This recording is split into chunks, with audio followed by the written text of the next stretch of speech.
মেট্রোয় বিভ্রাটের ঘটনা, ডাউন লাইনে রেখে যান্ত্রিক ত্রুটি, যার জেরে ময়দান থেকে দক্ষিণেশ্বর পর্যন্ত চলছে মেট্রো, অন্যদিকে আপ লাইনে পরিষেবা অব্যাহতই রয়েছে। ফের মেট্রোয় বিভ্রাট, ডাউন লাইনে রেখে যান্ত্রিক ত্রুটি, ময়দান থেকে দক্ষিণেশ্বর পর্যন্ত মেট্রো চলছে, আপ লাইনে পরিষেবা অব্যাহত রয়েছে।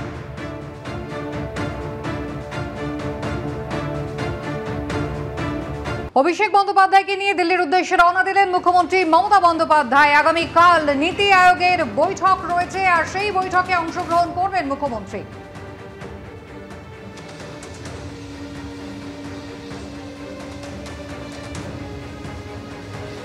রাজ্যের বিরুদ্ধে কেন্দ্র বঞ্চনার অভিযোগ যেমন তিনি করেছেন, তার পাশাপাশি বাজেটেও বঞ্চিত করা হয়েছে বিরোধী রাজ্যগুলোকে, এমনটা অভিযোগ করলেন মুখ্যমন্ত্রী। কিন্তু তার সত্ত্বেও তিনি আগামীকাল নীতি আয়োগের বৈঠকে যোগ দেবেন, এমনটাই জানিয়েছেন। অভিষেক বন্দ্যোপাধ্যায়কে নিয়ে রওনা দিয়ে দিয়েছেন দিল্লির উদ্দেশ্যে মুখ্যমন্ত্রী মমতা বন্দ্যোপাধ্যায়। আমি আগে যেহেতু সিদ্ধান্তটা নিয়েছিলাম যে যাব বলে জানিয়েছিলাম, কিন্তু এদের যে আচরণ, তারপরে আমাদের স্পিচ পাঠাতে বলেছিল 7 দিন আগে, রিটেন স্পিচ, তারপরে বাজেট হয়েছে। বাজেটেও যেভাবে বাংলা সহ অপোজিশন স্টেটগুলোকে টোটাল বঞ্চনা করা হয়েছে, বিমাতৃসুলভ আচরণ করা হয়েছে, তার জন্য আমরা এই ডিসক্রিমিনেশনটা, এই পলিটিক্যাল বায়াসনেসটা মেনে নিতে পারছি না।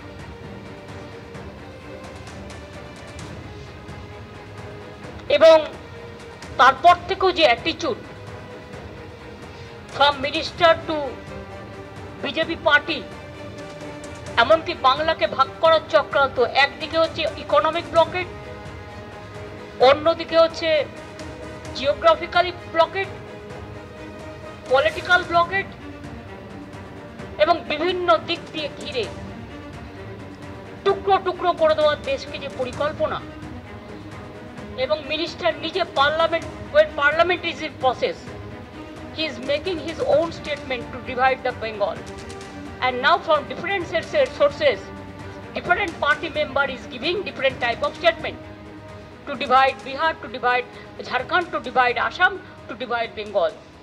We strongly condemn this attitude. Divide Bengal, to divide Bengal means divide our country India. We don't support this.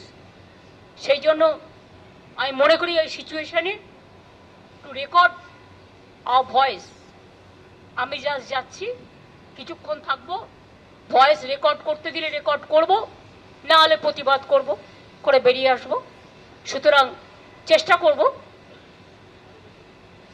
আমার স্টেটের হয়ে কথা বলা, এবং আমি যতদূর জানি হেমন্ত যাচ্ছে, ওর স্টেটের হয়ে কথা বলবে। সুতরাং আমরা on behalf of us will speak for everybody.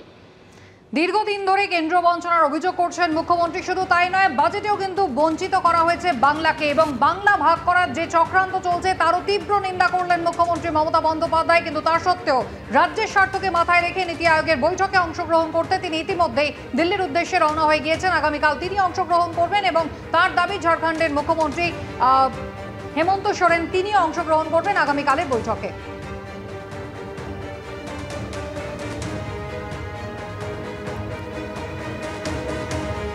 প্রদেশ কংগ্রেস মুখপাত্র সৌম্য আইচারের সঙ্গে আমরা কথা বলেছিলাম, তিনি কি জানিয়েছেন শোনাবো। আসলে উনি দেখাতে চাইছেন উনি কত বিরোধিতা করছেন আর কি, যেটা করে থাকে সারা ভারতবর্ষের বিরোধী রাজনৈতিক দল যে নীতি আয়োগের মিটিং বয়কট করেছে, তার কারণ হচ্ছে শুধুমাত্র অন্ধ্রপ্রদেশ এবং বিহারকে দিয়ে সমস্ত রাজ্যগুলোকে বঞ্চনা করেছে ভারতীয় জনতা পার্টি।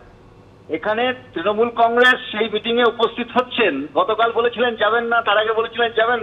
আসলে কিছুই নয়, বাংলাকে বঞ্চনা করছেন, বাংলার সঙ্গে বিজেপি কথা রাখেননি, কিন্তু উনি বিজেপির কথা রাখতে হয়তো যাচ্ছেন। ইন্ডিয়া ব্লকের সমস্ত বিরোধী নেতারা এবং প্রেসিডেন্ট যারা মুখ্যমন্ত্রী আছেন তারা যাচ্ছেন না। উনি আজকে গিয়ে বার্তা দিতে পারছেন, দাদা দেখো, বিজেপি দেখো, আমরা বিপদের সময় তোমার পাশে আছি, অন্যরা না থাকলেও আমরা আছি, বিরোধিতা যতই মুখে করি সমর্থনে থাকবো।